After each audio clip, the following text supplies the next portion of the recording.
I just encountered an issue with my Warhammer models that I've never really thought of before. Like, they look great here in the display, like this, but, you know, what if it could be better?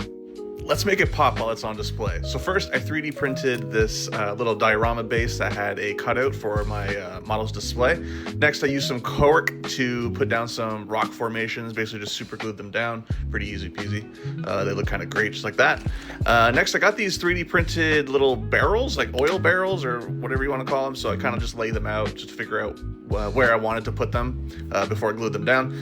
Next, I'm using some Vallejo diorama effects. I think this is the earth texture. Just kind of put this all over the place. This is just meant to be dirt and mud and stuff like that. You kind of see what I did here. I used the paintbrush to sort of just kind of make a texture out of it, so you don't see any brush strokes or things like that. Cleaned up the little base insert spot so it's nice and clean. Cleaned up all the edges so it's nice. Then I laid down all my barrels, put the last one on there just like that, and we were ready for coating. So next I used some gray down on the dirt. This is kind of going for it's a snow theme, so want to make sure the ground looks kind of cold and frigid frost, I guess, like that. Ended up using some shading here, I forget the name of it, the dark shade, nightshade, whatever.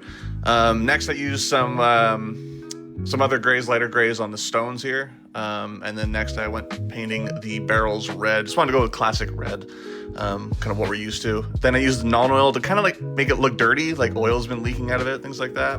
And then just did some dry brushing on the rocks to make it stand out a little bit more. Nice, looks great. And then lastly is the snow. So I used Vallejo effects, their snow. I've always really enjoyed it, very easy, right out of the pot. Slathered that all down there and just kind of, really random and sporadic with it. Kind of just laid it out, put some on the barrels, make it look kind of cool. Then just cleaned up the around the edges of the base with black, so everything looks clean and nice. And then it's pretty much ready for the miniature. So you just slot it right in there, and then you got yourself like a little diorama base. It's kind of nice. Makes it look a lot better, like in your display case. So if you see here, that looks great next to all your other minis. Just adds a little bit more flair to it, so it's not just sitting there on a glass shelf. Hope you enjoyed.